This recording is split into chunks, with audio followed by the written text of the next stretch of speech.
it. Today I'm not talking about one particular book, but I'm talking about the books that I've read in 2011. It's a book tag, and since you're watching this video, you've been tagged as well. I've been tagged by BunnyCates, and the original tag was started by book rat Misty. I'll leave footnotes to their videos. Question 1. Book you're an evangelist for. So that's a book you've been telling everybody about. And I would have to say that's Tree of Coats by Jonathan Safran Foer for me. I've been talking about this book even before I got it, and as soon as I got it, I kept running around and showing it to everybody. Question 2. Most surprising book of the year.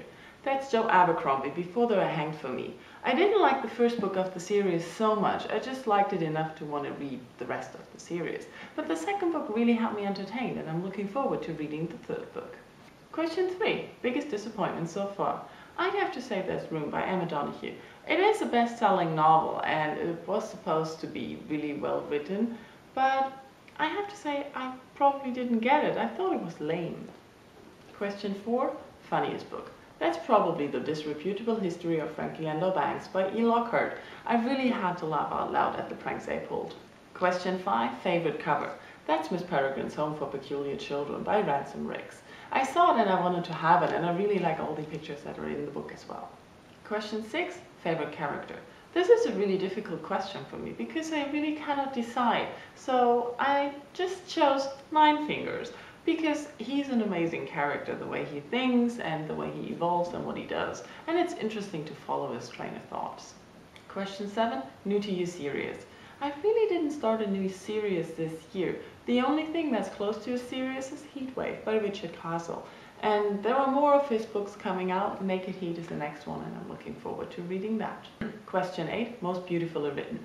That is an easy question, because I love the way Graham Swift writes his book, and so Wish You Were Here was just as amazingly written as all his other books.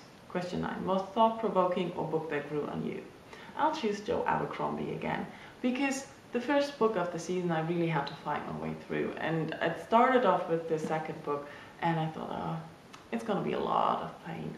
But the more I read it, the more I liked it. Question 10. Book you want to see made into a movie. I really have to say I don't really want to see any of the books I've read so far turned into a movie. So I'll choose Miss Peregrine's Home for Peculiar Children, because it is an interesting story and it has monsters in it and magic children. Question 11. Wishlist for the second half of 2011. I have to admit I don't really have a wish list. I have a whole shelf of books I haven't read but bought already outside, and I just go like that. I see a book, I buy it, I put it in the shelf, and at some point I'll read it. But I don't really have a wish list. Thanks for watching this video to the end. Remember, you've been tagged, so you have to answer these questions as well. I'll leave the questions in the description, and I'm looking forward to hear your answers. If you don't have a blog, you can answer in comments in your blog or on Facebook. And don't forget to watch the original video by Book Rat Misty. Thanks for watching One Book, One Video.